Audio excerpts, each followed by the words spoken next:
E agora a gente quer fazer uma discussão, né, específica sobre as tais orientações, né, para o ensino de estruturas em escolas de arquitetura, em cursos de arquitetura. E para isso a gente está chamando o professor Roberto Eustáquio, que é professor na UFMG, e a professora Mel, vou chamar de Maria, nome, né? Maria Amélia, blá, blá, blá. Maria Amélia Leite, mais conhecida como Mel. Eu vou me ater mais aqui à apresentação da Mel. É professora, né, já há bastante tempo. Eu não vou dizer quanto, porque a gente começou... Ela que foi responsável de começar a dar aula de estruturas, né, na Belas Artes, me convidou para dar aula junto com o Vitor e outros professores lá nesse momento.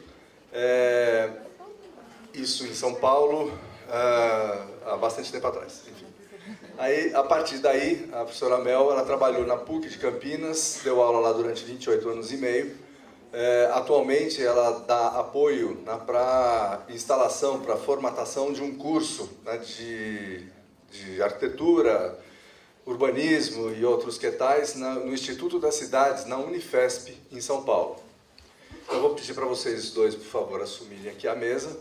O Roberto Eustáquio é da comissão organizadora, né, e a gente vai estar justamente fazendo umas dobradinhas aqui nessas mesas redondas, justamente para a gente conseguir, um levanta a bola e aí vem o outro cortando aqui no assunto em que a gente está lidando em cada uma dos temas. É isso.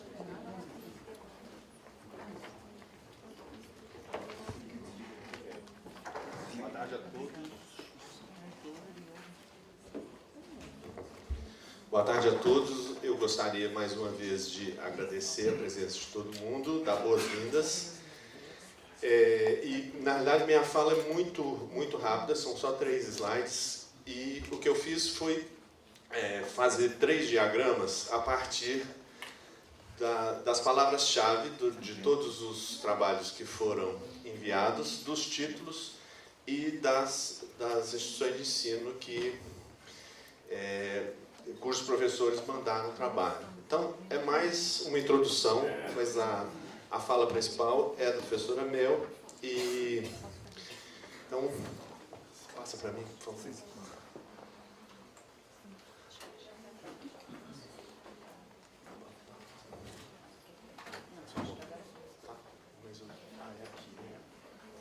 Então, isso é o diagrama das palavras-chave. Também não fiz nenhuma análise profunda, né? Aliás, nenhuma análise.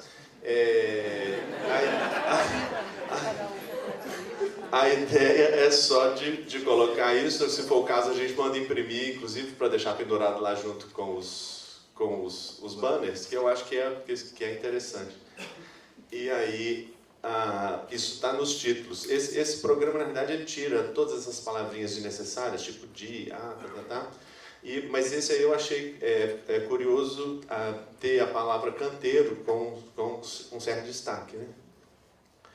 E por último, na verdade, é um pouco antipático, aí o FOP e o FMG está desse tamanho, mas obviamente é por causa da proximidade. Então, a intenção é muito mais mostrar a diversidade de entidades que vieram, que eu acho que é muito representativo, né? No Brasil tem de todo lado. E, bom, agora vamos ao que interessa. Nel, por favor, você já foi apresentada. E vamos lá. Boa noite a todos. Primeiro uma correção, tudo interessa, né, gente? Estamos aqui porque, além de tudo, somos muito interessados nisso tudo. Eu gostaria de cumprimentar todos, e principalmente a comissão organizadora do evento. Eu acompanhei nesses últimos anos aí todo o esforço e empenho em promover esse encontro. Para mim é uma alegria estar aqui, inclusive encontrando amigos, conhecendo novas pessoas e tendo a honra não só de ouvir pessoalmente, mas, né, de ter essa alegria de ser ouvida também por pessoas tão renomadas e importantes aí no campo da ciência estrutural no Brasil e particularmente no ensino de estruturas em arquitetura. Eu rapidamente gostaria de compartilhar com vocês aqui uma grande emoção minha. Eu completo neste momento exatos 40 anos do início da minha história, com essa história da questão da estrutura. Eu não nasci desse jeito, isso aconteceu na minha vida de uma maneira bastante casual, fortuita ou não, né? Ou não, como gosta de dizer o Caetano. Mas em 1977, quando então eu era aluna do 3º ano da Faculdade de Arquitetura e Urbanismo de Santos, e o meu professor era o nosso querido Iopanã Rebelo. Então, ali já pelo meio do semestre da disciplina de sistemas estruturais, eu já tinha cursado resistência dos materiais, estabilidade das construções, aquela sequência lógica, né, professor, com outros professores engenheiros mais assim bravos. Então, eu não tinha tido a coragem de dizer o que eu disse para o Iopanã. Ao final de uma aula, ali, procurando ser o mais delicada possível, eu falei, professor, posso conversar com o senhor um pouco? Então, eu queria dizer o seguinte, a gente andou conversando aqui e estamos com uma dúvida. Na verdade, nós não sabemos se o nosso QI é muito baixo, porque a gente não consegue entender o que você explica nas aulas, ou se por acaso pode ser assim que talvez você não esteja ainda conseguindo explicar para a gente de uma maneira compreensível. Eu acho que eu fui delicada, mas acho também que o Iopanã é uma pessoa extremamente generosa e ele imediatamente respondeu dizendo o seguinte, é a segunda alternativa. Eu realmente não estou conseguindo ensinar e eu acho que eu ensino como eu aprendi. Eu, na verdade, estava despreparada para uma resposta tão franca. Ali, fiquei contente e tal, falei, bom, então temos luz no fim do túnel, enfim, e brincando com ele ali, um pouco brincando, um pouco séria, disse assim, bom, professor, quem sabe um dia, então aí no futuro a gente pudesse pensar uma forma de ensinar estrutura para arquitetos, quem sabe usando o corpo, né? A gente estava naquela fase do William Reich, assim, fazia expressão corporal, dança, todo mundo meio hippie. E ele falou, quem sabe, enfim, passou o tempo, eu me formei, terminei a graduação em 79 e terminei, embora eu tenha trabalhado todo o período da escola, por uma questão até de necessidade pessoal, eu realmente me sentia muito insegura para resolver as questões da materialização do projeto, ou seja, na verdade, resolver a obra e decidi que eu não passaria o resto da minha vida assim. Primeiro, dependendo de outras pessoas e com esse sentimento horrível de, na verdade, não ter certeza sobre o que eu estava propondo. E falei, bom, vamos começar por algum lugar. E falei, vou começar por estrutura. E fui procurar, então, o professor Iopanã. Falei, professor, você lembra daquela conversa? Pois é, e tal. E aí ele teve uma ideia bacana, né? Então, 77 foi essa primeira conversa. 1980 foi a primeira oportunidade que eu tive, juntamente com o professor Iopanã e com o nosso querido amigo Paulo Lacreta, que nos veio hoje lá das estrelas, ele que fez as ilustrações daquele livro que todo mundo conhece, do Iopanã, Concepção Estrutural em Arquitetura, e nós então tivemos uma oportunidade de fazer uma coisa bacana que tinha lá na FAO Santos, que nunca havia sido usada antes, tinha no estatuto da faculdade, então vocês procurem, porque às vezes ainda tem algumas coisas assim por aí, onde havia lá um requisito chamado estágio de aperfeiçoamento para ingresso no corpo docente. Quando o projeto foi aprovado da escola junto ao MEC, parece que foi necessário colocar uma coisa assim, no sentido de ter um recurso de qualificar docentes para fazer parte do curso. Nunca havia sido usado e o Iopanã foi na diretoria, falou, não, dá para ser. E eu e o Paulo, então o Paulão, a gente chamava carinhosamente, durante um ano nós acompanhamos o professor Iopanã em todas as aulas que ele dava de estrutura. Nós íamos juntos para Santos, porque morávamos em São Paulo, assistíamos às aulas, analisávamos, voltávamos e fazíamos uma reunião ao final, analisando como é que aquela aula tinha acontecido. O que tinha dado certo, eu e o Paulo éramos recém-egressos do curso, então a gente tinha muito frescas assim, as dificuldades, as inquietações. O nosso diálogo com os alunos era muito mais direto, muito mais franco do que o dele, e ele realmente foi muito paciente, porque ele se submeteu assim, a um verdadeiro escrutínio de tudo o que ele fazia. E ao final desse ano, de 1980, nós conseguimos elaborar um relatório. Inclusive, fizemos um estudo de como o ensino de estrutura acontecia nas outras escolas, pelo menos as escolas paulistas mais próximas, a FAUSP, né, São José dos Campos tinha sido recém-fechada, mas tinha uma Mackenzie e tal. E nós percebemos o seguinte, que o que a gente verificava lá em Santos, que era assim, um não saber dos alunos ao final do curso sobre estrutura, acontecia nas outras escolas também. E em 1981 nós tivemos ali uma grande chance de, na verdade, tentar colocar em prática todas aquelas questões que a gente havia concluído como possíveis soluções para os problemas vivenciados ali na FAU Santos, que foi o convite do professor Jorge Caron para que nós pudéssemos ingressar no corpo docente do curso de Arquitetura e Urbanismo da Escola de Belas Artes de São Paulo, da Faculdade de Belas Artes de São Paulo, que estava sendo, naquele momento, implantado com uma proposta muito inovadora. Na verdade, havia ali já um projeto de uma matriz curricular extremamente integrada, coordenações horizontais e verticais, um núcleo central de metodologia do projeto, enfim, um corpo docente previsto para 90 pessoas, e nos foi dada a incumbência de montar, então, a sequência de estruturas. E foi uma experiência maravilhosa, ao mesmo tempo que um super desafio. Nós estudávamos, assim, a proporção que a gente calculou num determinado momento era que nós estudávamos pelo menos 10 horas sobre qualquer tema para conseguir formular 1 hora de aula, era de 10 a 20 horas.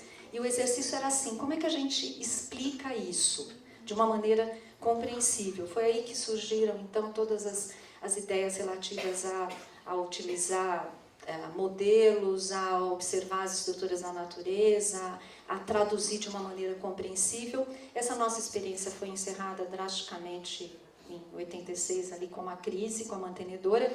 Eu gostaria de dizer que neste período também eu tive a grata satisfação de compartilhar o curso com alguns colegas que estão aqui presentes, Vitor Lotufo, João Marcos, o querido Antônio Batalha, que também nos vê lá das estrelas. Enfim, a gente tinha uma dificuldade, num determinado momento, de encontrar arquitetos que fossem interessados para discutir o tema da estrutura e trabalhar ali com a gente no curso, e engenheiros sensíveis para isso também. Então, mas conseguimos criar ali uma equipe muito unida, pequena, mas muito valente, e nós conseguimos fazer aquilo que o professor mencionou, para 4 turmas, uma delas, inclusive, foi a turma do Reginaldo, a gente conseguiu dar a sequência inteira. Então, isso para nós foi muito importante, porque pela primeira vez eu e o Panam constatamos assim, é possível a gente ter um processo de ensino-aprendizagem de estrutura para arquiteto, que ao final a gente saia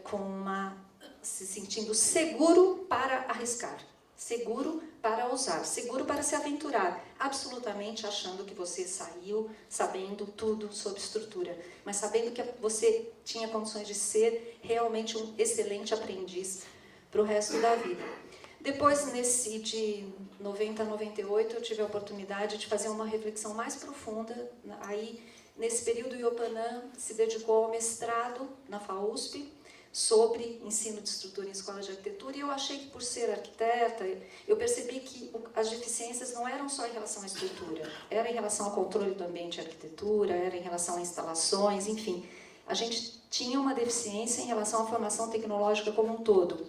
Então, eu me detive a refletir sobre isso. Enquanto ele discutia a questão do ensino de estrutura, eu, no mestrado e no doutorado na FAUSP, me dediquei a tentar compreender, né, o porquê das deficiências e encontrar possíveis caminhos em relação ao ensino, primeiramente. Né, minha questão era, a gente tem um ensino tecnológico em arquitetura hoje no Brasil? Sim, não, por quê? E depois eu me dediquei a olhar do outro lado, pelo lado de quem aprende, então sobre a aprendizagem. E depois disso, e eu acho que até sempre, eu espero que eu possa continuar, como já foi dito aqui, sempre aprendendo, e já quero agradecer a vocês essa oportunidade de poder compartilhar esse momento, né? Esse trabalho que eu vou apresentar, ele tem como objetivo responder as perguntas que foram colocadas para essa para essa sessão temática.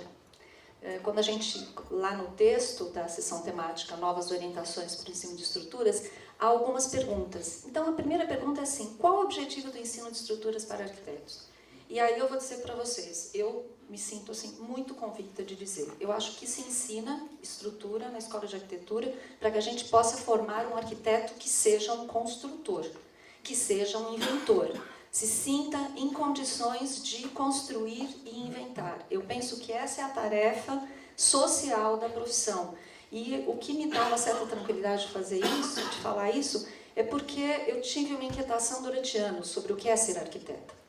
E aí eu fui estudar na história, e a história da nossa profissão é isso. Ela é a história de uma profissão de mestres construtores. Mesmo que talvez a gente ache isso um pouco não tão glorioso, mas essa é a nossa tarefa.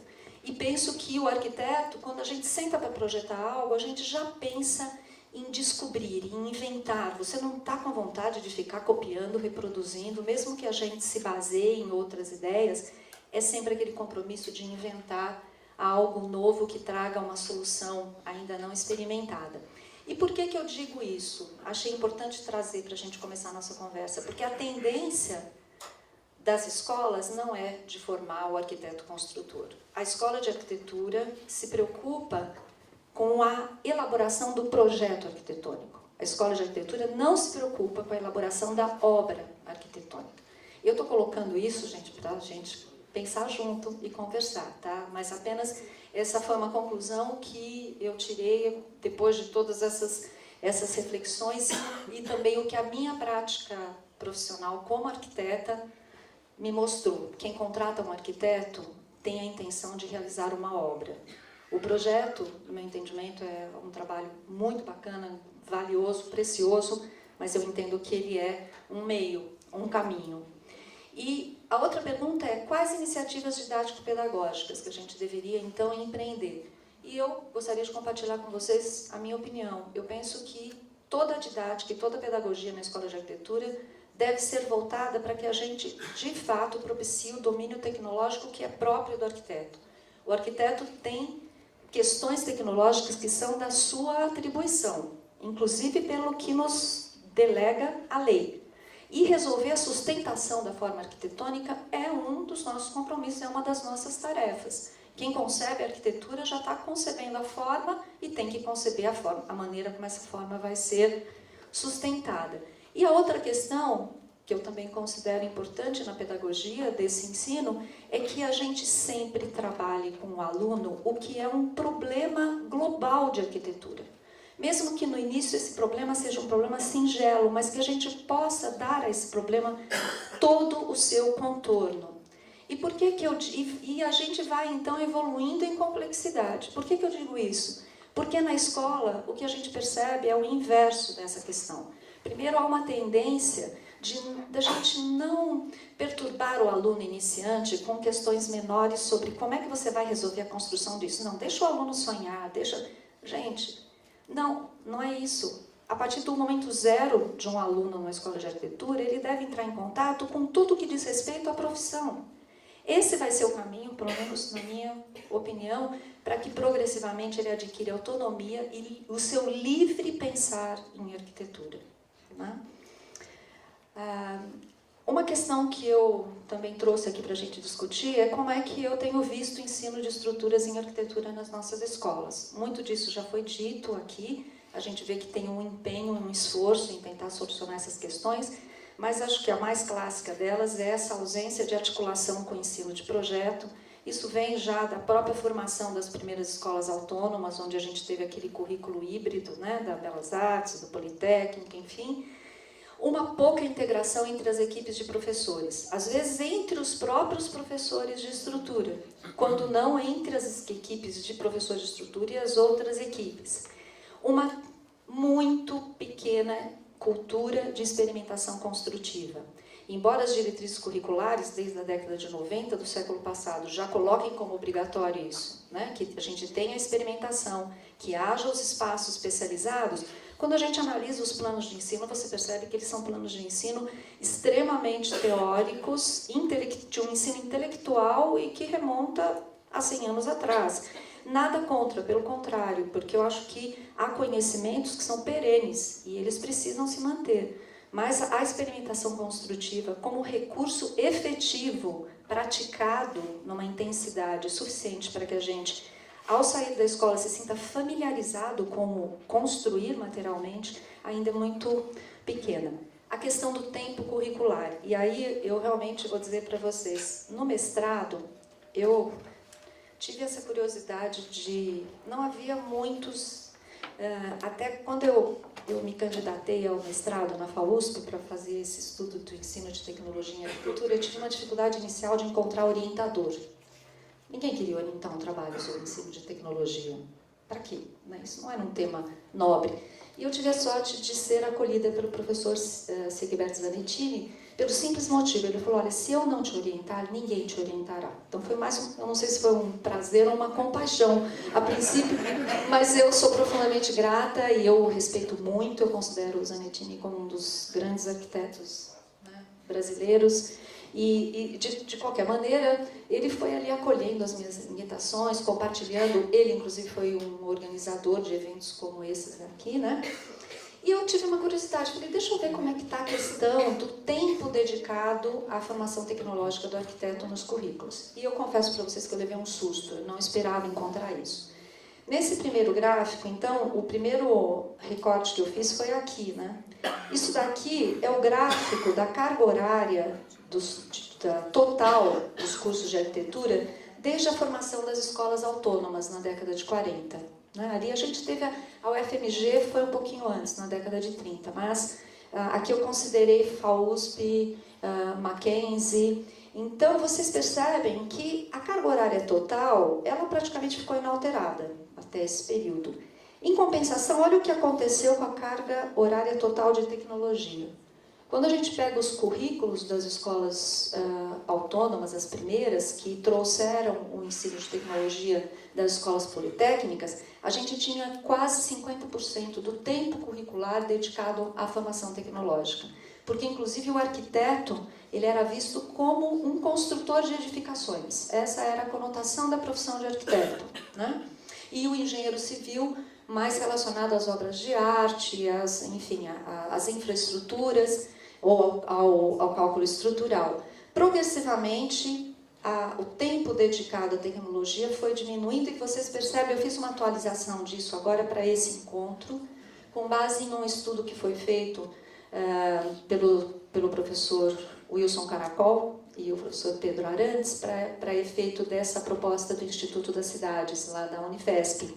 Foram analisados os cursos de 10 escolas brasileiras bastante renomadas, importantes, e aí eu aproveitei esse estudo e atualizei. Então a gente percebe o seguinte, que a gente tem um decréscimo aqui, nesse momento, da carga horária total. Eu tenho algumas explicações, acho que não é o caso de falar agora, se alguém estiver interessado a gente pode conversar depois, mas o mais grave de tudo é que continua a tendência de queda no tempo curricular dedicado à formação tecnológica do arquiteto.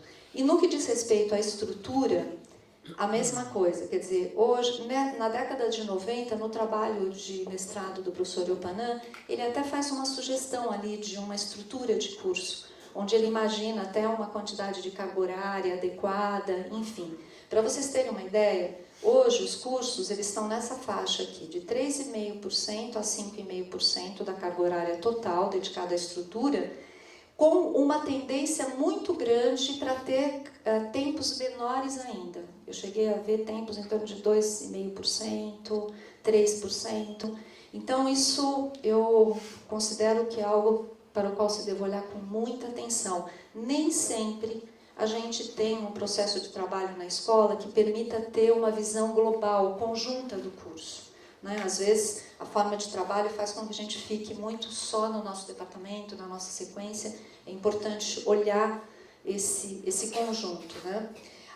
O trabalho que eu estou trazendo aqui para a gente discutir é uma experiência de 11 anos em uma disciplina inicial do curso de arquitetura da FAU-PUC Campinas, onde eu trabalhei, como o João Marcos disse, aí por quase 30 anos. Essa disciplina, ela, na verdade, é uma disciplina que ela ocorre hoje no primeiro ano do curso, em função de uma série de reformulações curriculares que aconteceram desde a década de 90 até o início aqui dos anos 2000. O professor Vitor Lotufo e o professor João Marcos até chegaram a trabalhar numa primeira versão dessa disciplina, né? Então, o fato de ter uma disciplina iniciante de sistemas estruturais foi resultado de muitas conversas e muitas discussões lá na PUC Campinas, porque o currículo original da escola da década de 70 era um currículo clássico, como vários que foram apresentados aqui, onde, primeiro, estrutura aparecia só do segundo ano em diante, geralmente com algumas disciplinas introdutórias de resistência dos materiais, estabilidade das construções. No primeiro ano, até a metade do segundo ano, apenas as disciplinas das ciências exatas, ali física, matemática, né? E nós defendíamos, então, até em função desses estudos que eu havia feito com o Iopanã, de que era importante, a partir do início do trabalho com o aluno, ele ter o contato com a discussão do que é sustentante no edifício, né?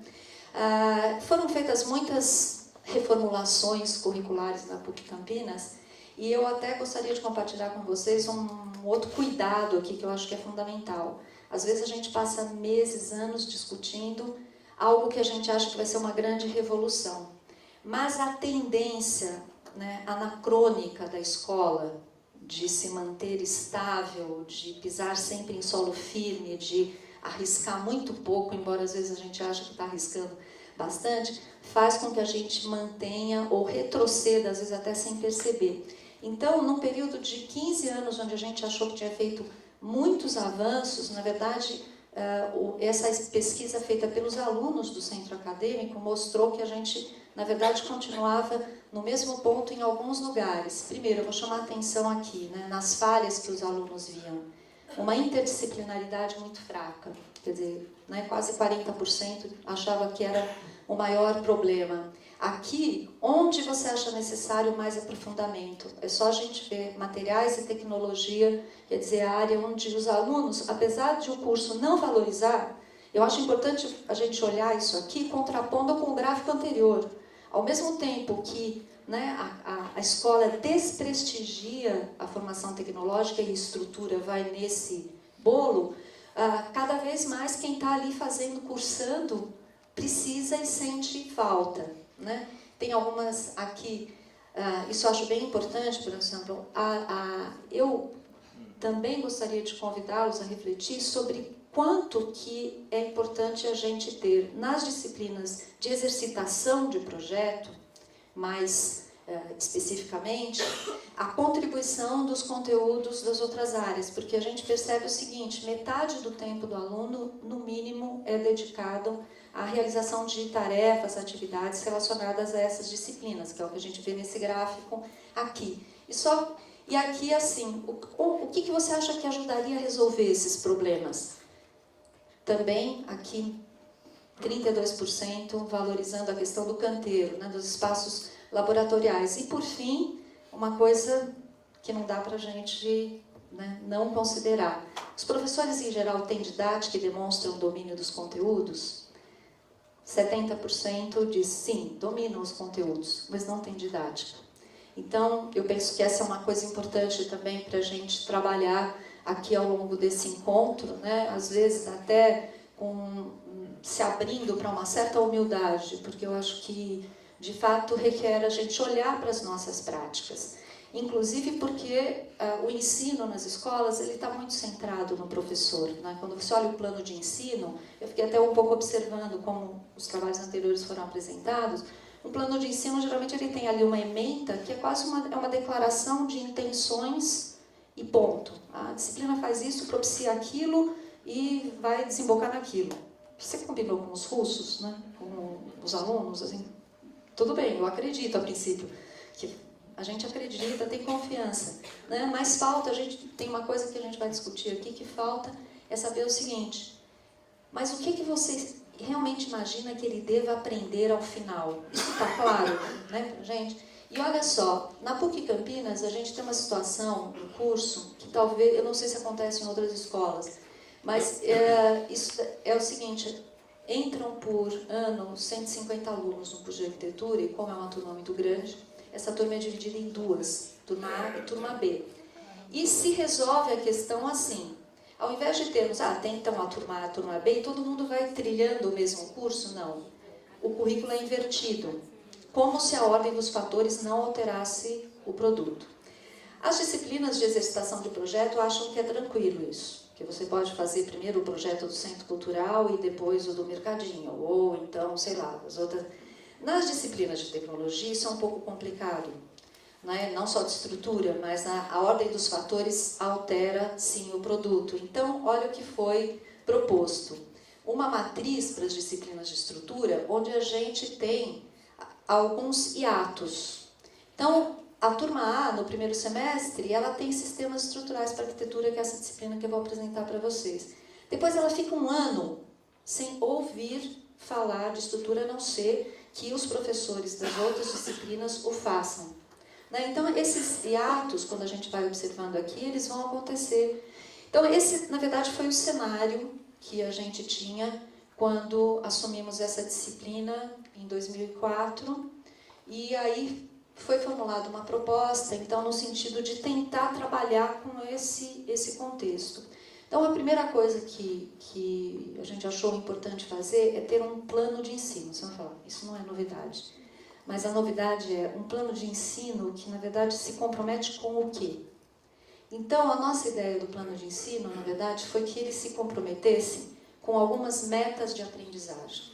O que a gente queria era, ao final de um ciclo, perceber o seguinte: o que é que o aluno, de fato, domina neste momento? E o que nós nos propusemos a trabalhar enquanto meta de aprendizagem foi que o aluno, ao final, pudesse identificar claramente o que é uma estrutura no edifício total, porque nem tudo é estrutura. Segundo, que ele compreendesse as condições de equilíbrio e estabilidade, tanto externas quanto internas nos componentes. Terceiro, o conhecimento sobre os esforços e os carregamentos, porque essas coisas estão em todas as estruturas. E, por fim, quais eram os elementos, as questões que levaram à escolha daquela solução estrutural? Porque a gente sabe que não tem receita, não tem estrutura certa e errada. Quando a gente vê uma estrutura pronta, aquilo ali foi resultado de uma série de escolhas e desistências. E, por fim, em termos de conteúdo, nós achamos que o importante era ter alguns conteúdos muito objetivos e essenciais, ou seja, a pergunta era: o que é que o arquiteto tem que saber? Tudo que ele tem que saber. Não, a pergunta era: o que é que o arquiteto, esse arquiteto iniciante aqui, esse menino que está começando, o que ele não pode deixar de saber para continuar em frente? E a gente achou que o que ele não podia deixar de saber era isso: o que é uma estrutura, a geometria dos elementos estruturais, o conceito de tensão, equilíbrio externo e interno, e, por fim, a questão e os carregamentos. E nós adotamos o que eu chamei de uma estrutura didática de multimeios. A nossa imagem era assim: a gente quer que o aluno saia dessa disciplina com uma caixinha de ferramentas, com a qual ele possa fazer a transição daquele ano sem disciplina de estrutura, que ele possa usar na disciplina de projeto. E essa estratégia didática, ela pressupõe o seguinte: que as pessoas são diferentes e aprendem de diferentes formas. Então, o nosso compromisso era assim: cada conteúdo vai ser apresentado no mínimo de 5 maneiras diferentes. Primeiro, conceitualmente, depois através de um estudo de bibliografia orientado, depois a visualização desse fenômeno através de modelos didáticos ou improvisados, como a professora fez, né? Inclusive, eu sempre gostei muito, e o Eupanã também, de entrar na sala de aula assim, meio sem nada, e fazer os modelos com o que você tivesse disponível, inclusive com o corpo de cada um, né? Para que os alunos aprendessem com isso. Porque na pedagogia existe um conceito que é o seguinte: o aluno aprende quando ele vê o exemplo moral do professor aprendendo. Porque o professor é o cara que está aprendendo há mais tempo do que ele. Né? E aí aí vem um pouco essa história dos modelos, né, que a gente foi desenvolvendo ao longo do tempo, tanto modelos assim, feitos ali na hora, total, quanto outros muito simples, preparados. Aqui eu estou trazendo, aproveitando a presença do Márcio aqui, o Mola, que acho que todo mundo conhece. A gente teve aí a alegria também de contribuir na elaboração do manual do primeiro Mola.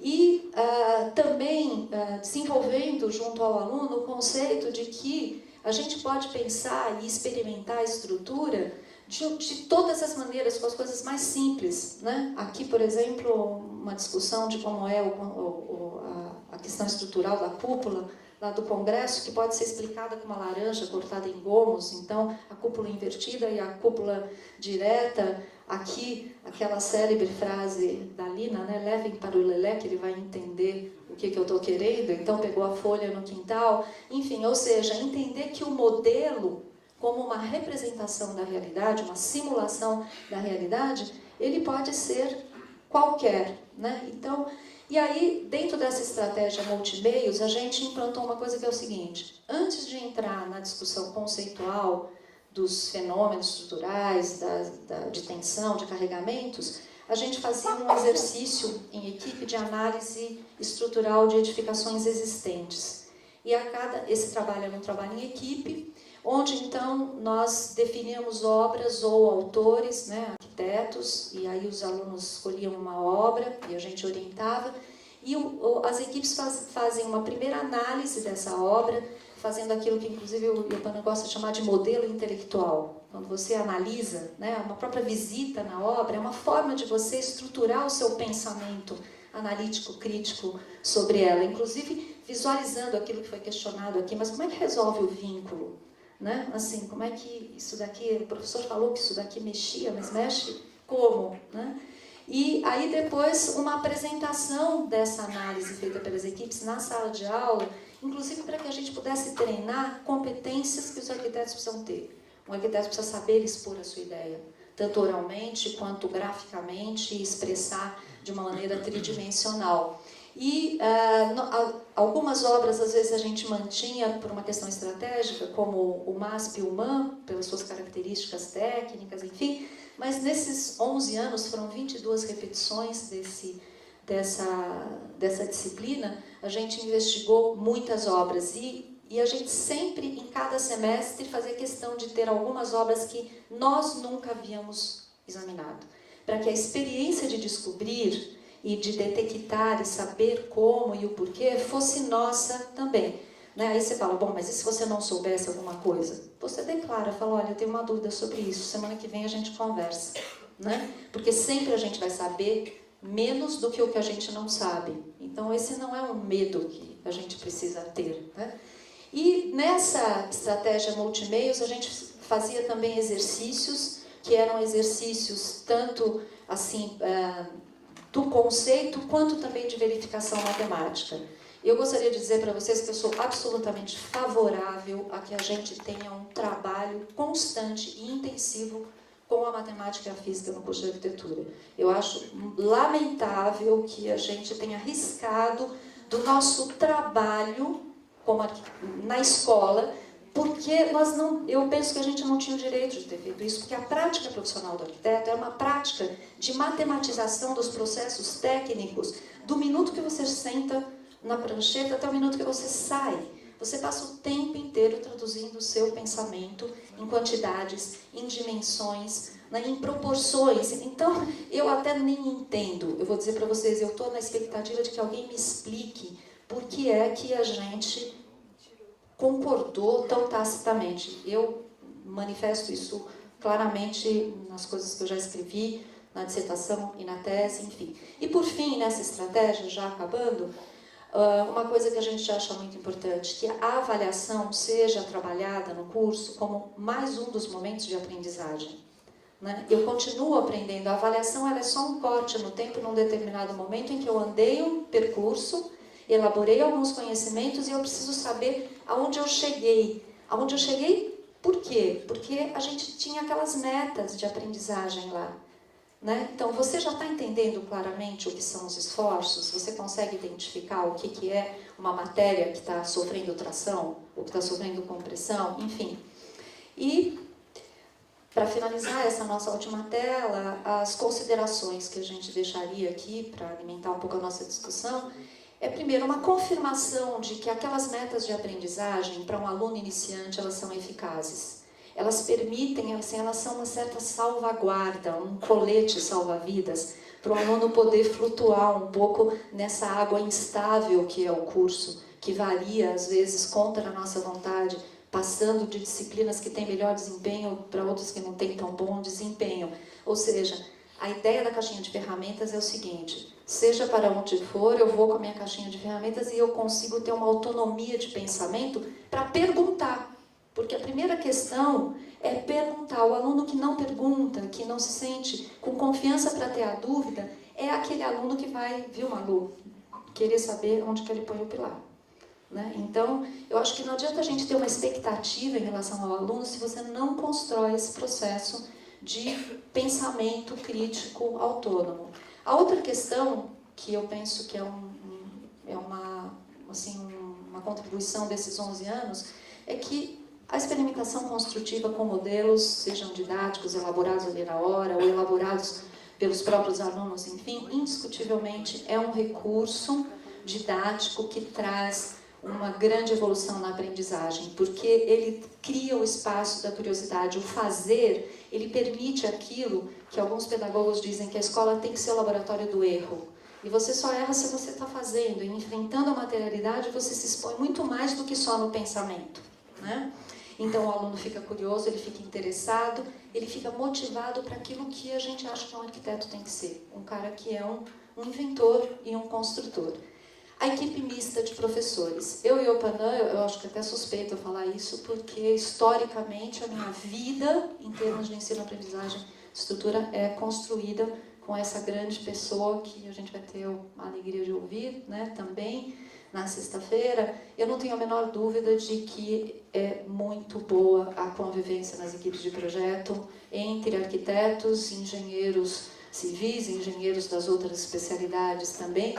Primeiro porque nós temos competências complementares. O nosso percurso de construção de conhecimento é distinto e na prática profissional a gente convive para a realização da mesma coisa, que é a obra arquitetônica. Então, a gente ter as equipes mistas nada mais é do que a gente já simular na escola a interface profissional que você vai ter. Né? Não cria essa coisa esquizofrênica.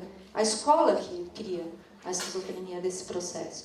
E como recomendações, se vocês me permitem aqui a liberdade de recomendar alguma coisa para esse fórum, mas primeiro, eu acho que por via das dúvidas, se a discussão ainda está complicada, se você não consegue discutir as coisas, coloca uma disciplina no início, já no momento zero, que dê para o aluno a caixinha de ferramentas. Pelo menos você fica tranquilo que ele vai conseguir resolver alguma coisa. Tem a chave de fenda, tem sei lá, né, o alicate, ele se vira para que você não vai esperar que lá no terceiro, quarto ou no quinto ano, nunca, ele tenha essa condição de resolver autonomamente a estrutura. Procedimentos didáticos convergentes nas outras disciplinas. A gente já morreu muito na praia, gente, e eu acho que muitos de vocês morrem aqui também. A gente faz um mega esforço, o aluno passa no semestre seguinte, a disciplina que vem na continuidade, ela trabalha com outros pressupostos, ou nem tem pressupostos, não tem metas de aprendizagem clara. Então, minimamente discutir isso, metas de aprendizagem que tenham uma continuidade. Né? Essa questão aqui o modelo como recurso efetivo de trabalho. Eu estou cada vez mais convencida que a gente deveria aumentar muito o tempo dedicado à experimentação construtiva na escola. Lógico que uma experimentação que ela não é uma improvisação. Ela pode ser empírica, porque é baseada em teoria, mas ela não é improvisada. A questão da avaliação. A avaliação, eu também considero um momento extremamente privilegiado do processo de aprendizagem. Ele é muito privilegiado, porque ele é um momento que, se a gente trabalhar de uma forma bacana, compartilhada, né, franca, ela é, de fato, a possibilidade de um grande salto qualitativo do aluno. Não só dele próprio entender o momento em que ele está, suas limitações, mas se abrir para outras possibilidades, porque somos talentosos em algumas coisas e não somos em outra.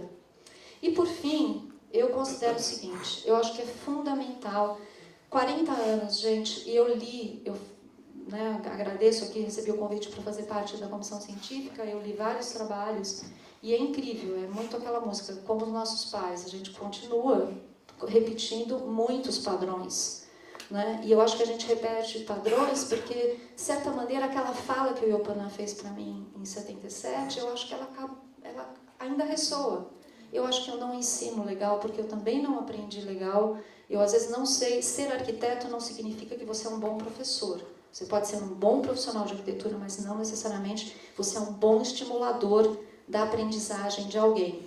Eu passei aí pelo menos uns 20 anos dedicada a entender essa questão do ensino da aprendizagem, e por conta disso precisei consultar literatura que não era só de arquitetura, nem de engenharia, era literatura da área da pedagogia, né? E aí a gente percebe que os processos de aprender, eles têm as suas peculiaridades, e a gente ensinar algo passa também por um preparo nosso. Então eu penso que as nossas equipes de trabalho, elas requerem um aprimoramento técnico, tanto na área específica de estrutura, do conhecimento estrutural em si, como também na questão do seu aprimoramento didático-pedagógico. Para finalizar, eu gostaria de dizer para vocês que eu fui testemunha de uma coisa muito bacana que aconteceu na década de 80, que foi um convênio MEC-CAPES, para a formação de professores de controle do ambiente em arquitetura, quando as disciplinas de conforto térmico, lumínico, acústico, racionalização energética se tornaram obrigatórias no currículo de arquitetura. As disciplinas se tornaram obrigatórias, mas a gente não tinha professores. Então foi formulado um projeto de um curso de especialização por tutoria à distância, foi o precursor do EAD, muito engraçado, a gente recebeu, então foram abertas 30 vagas para o Brasil todo, eu me candidatei, fui selecionada. Aqui de Minas Gerais, o professor Flávio Carsalade era meu colega nesse curso, e durante 2 anos e meio nós fizemos esse curso de especialização, que nos possibilitou, inclusive, aí depois criar uma equipe, né, ampliada de professores nessa área. Ao final foram oferecidas 5 bolsas de estudo para um estágio de aperfeiçoamento nos Estados Unidos, para quem teve o melhor desempenho. Eu tive a felicidade de também ser selecionada, e aí isso também permitiu tomar contato com algumas instâncias que já estavam mais à frente. A gente não tinha literatura em português naquela época, era em inglês, em alemão, em francês, enfim. E eu penso que isso pode ser uma ideia para ser discutida aqui hoje, conversando sobre a estrutura dessa mesa. O Roberto, antes que eu apresentasse o que ia ser a minha fala, ele comentou que a própria comissão organizadora aqui chegou a discutir algumas coisas nesse sentido de, eventualmente, né, a gente visualizar possibilidades aí de uma qualificação profissional dos professores de estrutura. É isso, muito obrigada pela paciência.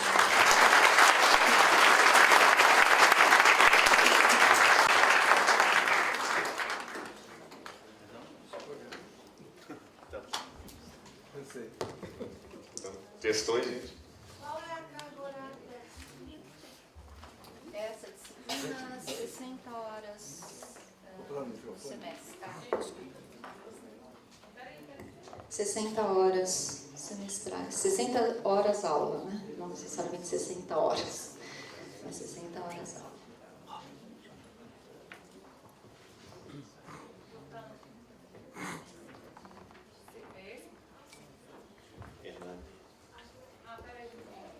Você também?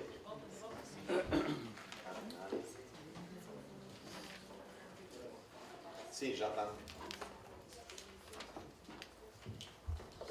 Bom, nós temos 4 inscritos. Eu pediria que as pessoas falassem o nome antes de formular a pergunta.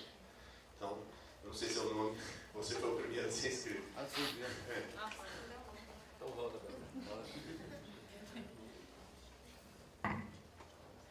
Boa tarde. Mário Ferreira, de Porto Alegre, PUC do Rio Grande do Sul.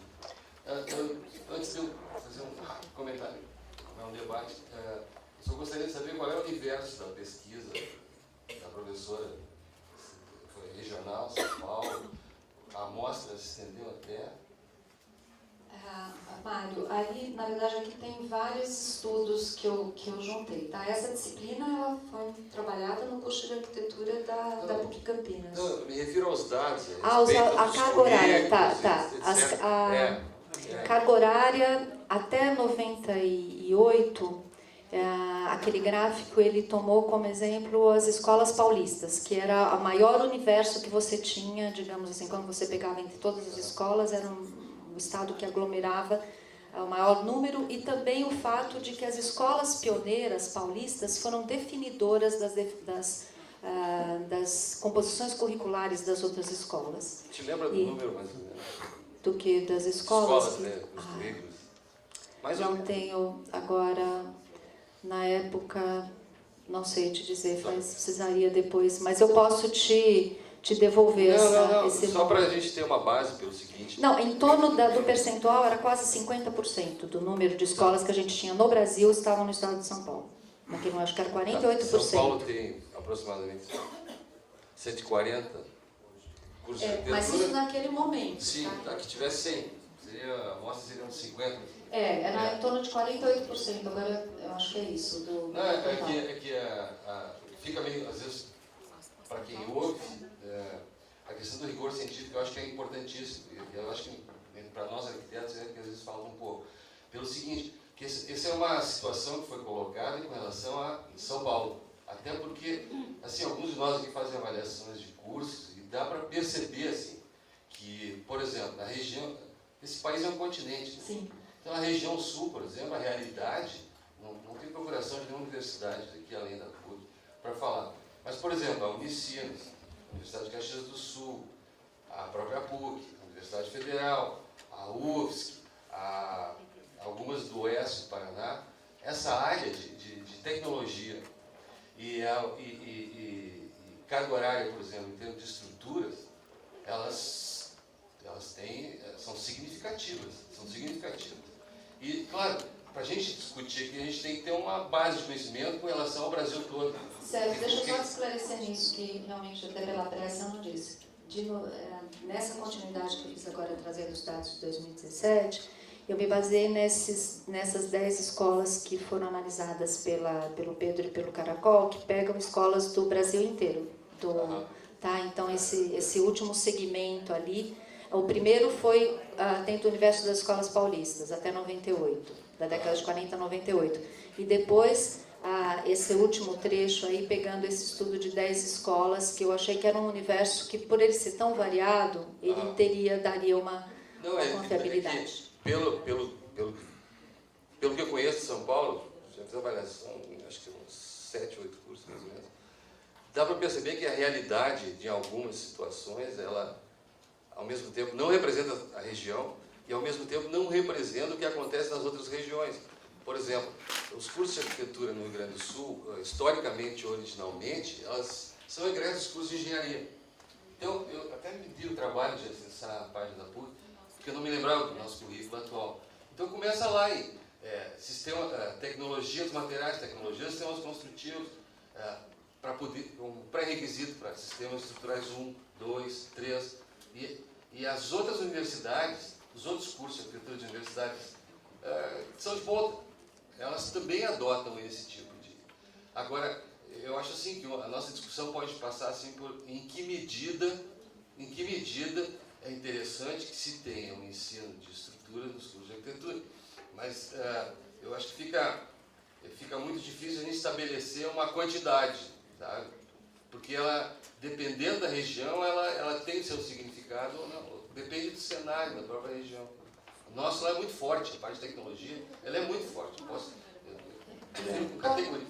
Poderia responder, João Marcos, pode responder a cada questão? Então, Mário, olha, acho que o que você está falando, de fato, procede, tá? Assim, eu gostaria de até fazer esse ajuste mesmo.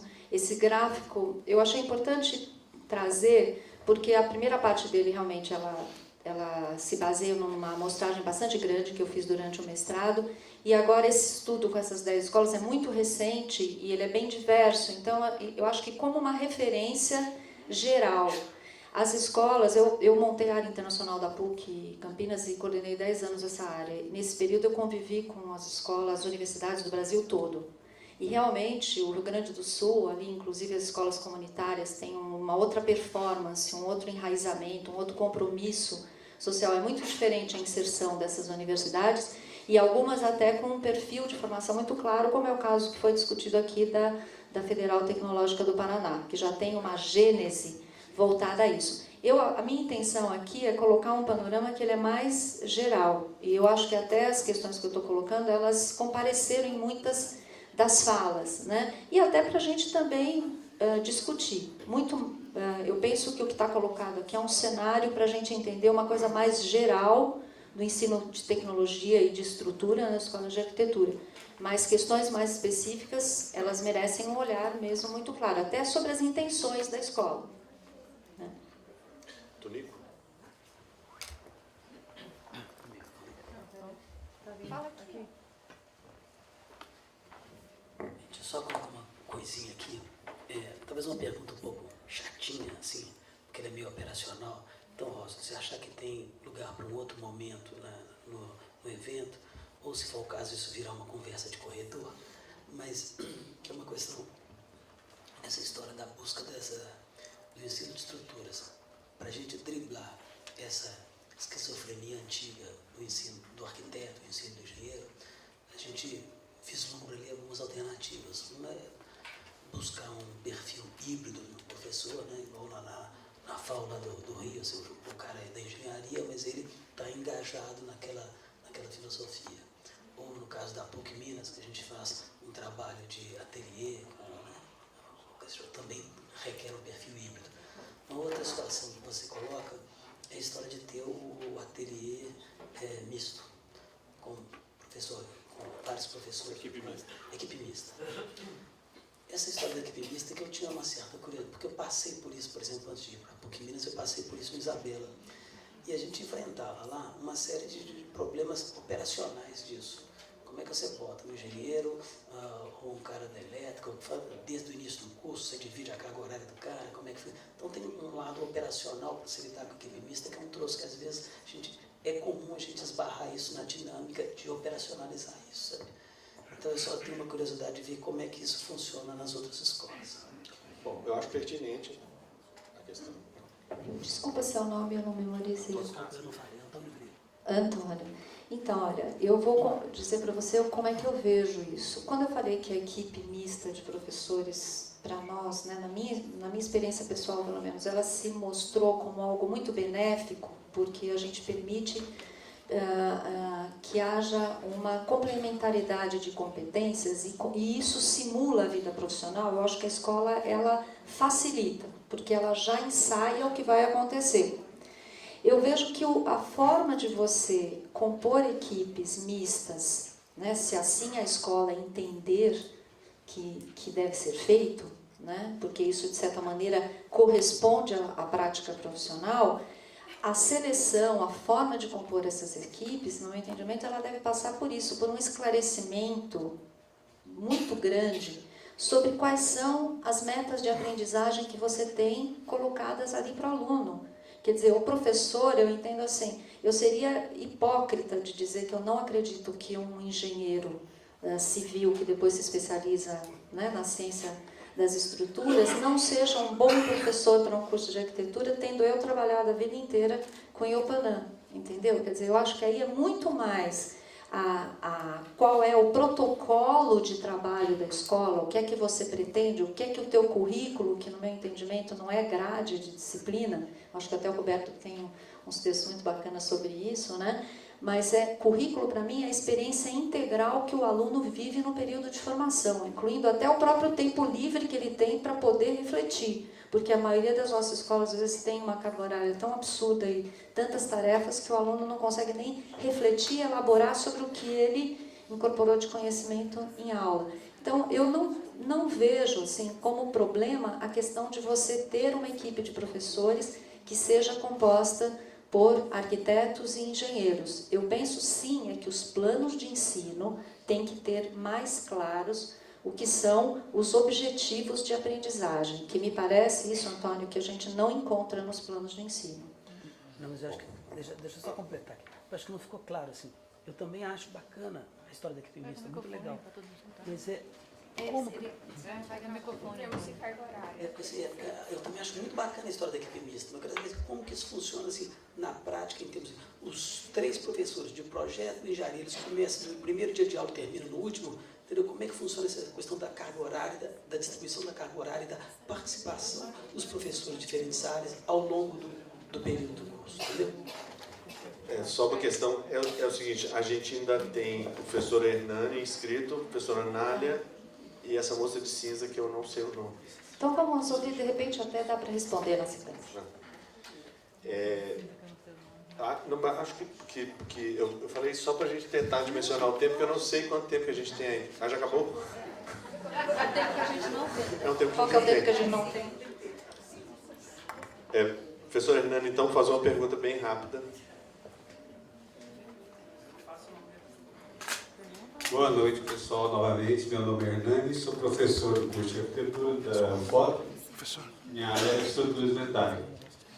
Mas a minha questão, professor Maria Amélia, não é uma questão propriamente dita, mas é um convite.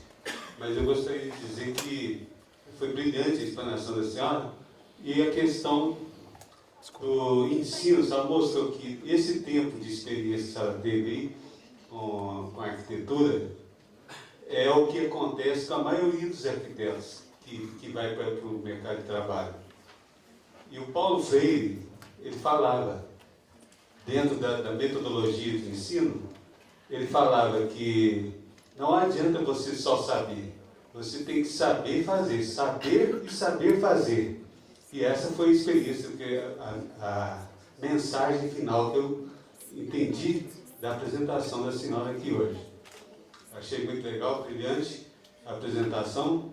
E eu convido, então, o pessoal, nós estamos aqui numa luta muito grande de Ouro Preto, gente, para implantar os grandes ateliês de Ouro Preto em Ouro Branco, que é uma cidade aqui próxima a Ouro Preto, que era o distrito de Ouro Preto. Então, tem aí o pôster, nós estamos trabalhando com o arquiteto Marcos Franchini, que está aqui, presente. Depois vocês visitem esse pôster para ver que é um instituto que nós estamos tentando implantar, Instituto de Arquitetura e Design em Ouro Branco, inspirado nos grandes ateliês da França.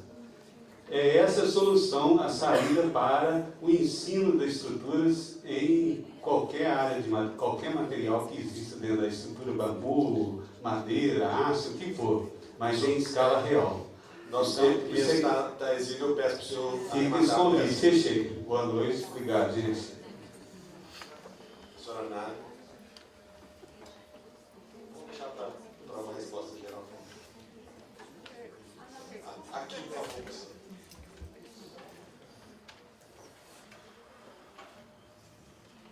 Boa noite, Anália Amorim.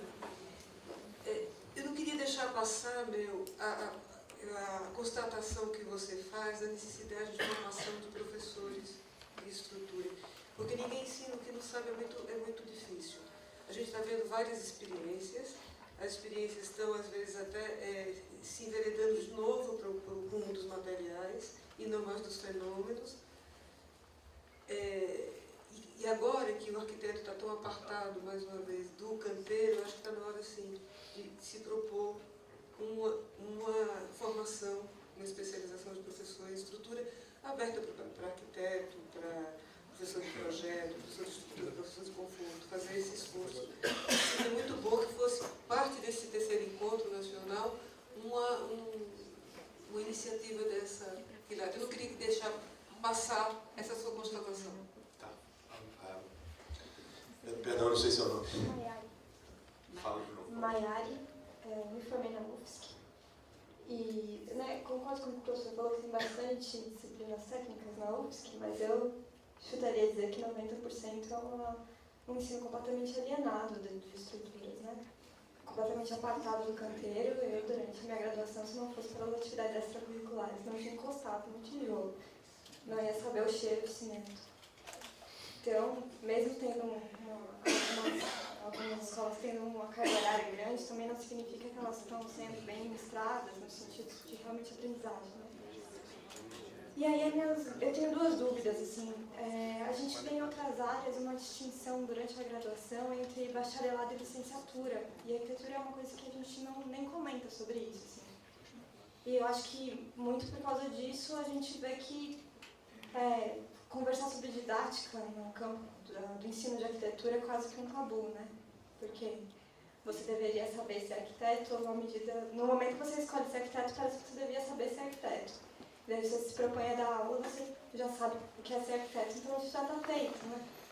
E aí esbarra um monte de ego, que é difícil de contornar, mas eu também queria perguntar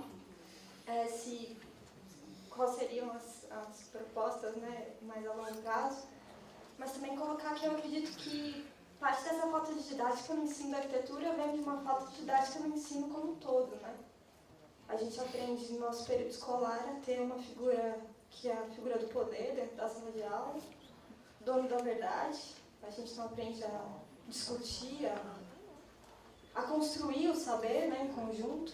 E aí essas pessoas se formam nessa escola formal, entram numa faculdade de arquitetura e tanto os que estão ensinando quanto os que estão aprendendo foram formados nessa estrutura totalmente sólida de aprendizagem. Então, perguntar também quanto que isso influencia na pesquisa, ou pode ser meios. Obrigado. Acho que concluímos, né? Então, bom, primeiro, Hernani, agradeço aí as suas considerações e acho que eu deixei bem claro o quanto eu acredito nessa questão de que a gente, de fato, tenha um compromisso da escola com essa competência do arquiteto como construtor, como inventor, né, sem que isso absolutamente prejudique também o nosso desenvolvimento como um pensador, como um idealista, enfim. Anália, essa minha experiência no curso de especialização que foi concebido nesse convênio MEC-CAPES foi das melhores. Eu poderia depois, em algum momento, se houver interesse, relatar isso com muita precisão, porque eu vivi o processo e inclusive tenho todo o material e hoje eu vejo, por exemplo, os cursos de ensino à distância, a gente fez isso, tínhamos encontros periódicos com os professores tutores, ao longo do curso todo foi feito um trabalho analítico crítico, enfim, e o resultado foi que depois desse curso nós passamos a ter núcleos de professores de controle, de sustentabilidade, de racionalização energética, que era um conteúdo que realmente a gente não tinha nas escolas. Então, eu vejo que no campo da estrutura, porque quando a gente analisa os nossos cursos em termos de resolução estrutural, já se falou muito aqui, né, tá, no termo de intenções do encontro, porque só o concreto, mesmo quando a gente fala de outros materiais, a gente está falando sempre assim, madeira e aço. Então, o nosso universo todo, ele se divide nisso, quer dizer, todas as possibilidades construtivas, até nem as alvenarias a gente inclui, quer dizer, como se a gente não tivesse as estruturas autoimportantes como uma possibilidade, quer dizer, enfim, eu acho que eu vejo o universo do ensino-aprendizagem tecnológico do arquiteto extremamente reducionista nas escolas de arquitetura. Me desculpe falar isso, eu acho que eu gostaria muito assim que ninguém levasse para o campo pessoal, porque eu não me excluo disso. Tá? Eu só acho bacana, depois de tanto tempo, eu participei do encontro da década de 80, no de 70 eu estava na faculdade e não tive oportunidade, mas em Goiânia foi muito rico e a gente discutiu coisas muito parecidas com essas aqui, só que o universo era menor e o mundo também era bem diferente do que a gente está vivendo agora, inclusive em termos de inserção profissional do arquiteto. Né? Então, eu penso que essa atualização, essa coisa, vamos nos abrir assim para esse reconhecimento de que a gente está, de fato, precisando ampliar o nosso olhar, a nossa experiência e de uma maneira tranquila. Eu acho que está tudo certo, entendeu? Eu só temo que a gente continue reproduzindo os mesmos padrões que a gente vem praticando há muito tempo. Então, em relação a essa coisa do curso, eu posso testemunhar um pouco a minha experiência e como foi esse convênio, tecnicamente. Né? Quanto à questão que a Maiari colocou, veja, a nossa profissão é uma profissão regulamentada, né? Então, ela por lei, então a gente tem uma série de compromissos aí que dizem respeito, né, à salubridade, à segurança e tudo mais. Então, eu vejo que a questão da didática, ela tem que ser trabalhada dentro desse universo. Eu não vejo muita possibilidade da gente ter uma formação do arquiteto no âmbito de licenciatura. Eu não sou especialista nisso, mas eu penso que a formulação da graduação enquanto bacharelado está dentro dessa conotação da profissão como uma profissão regulamentada. O que não nos exime de ter didática, de ter um curso que pedagogicamente ele seja resolutivo. Eu penso que é necessário que a gente converse sobre pedagogia, uma pedagogia aplicada à formação do arquiteto, particularmente em termos da formação tecnológica, até por essas áreas de compartilhamento que a gente tem, por exemplo, com as engenharias. Né? Então, o que eu penso é que a gente conversa pouco sobre isso. Eu penso que os próprios documentos das diretrizes curriculares são declarações de intenções. Você faz, olha, isso tem que ser feito, mas a gente não discute como deve ser feito.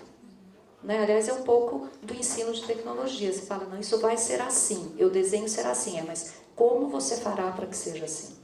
Então, acho que toda essa questão se resume nisso, como ele colocou, não basta saber, eu tenho que saber fazer como. Né? Então, enfim. Professora, vamos terminar, já Ok. passamos demais o Obrigada, tempo. Agradeço a todos. A gente já passa direto para a palestra. Quem apresenta?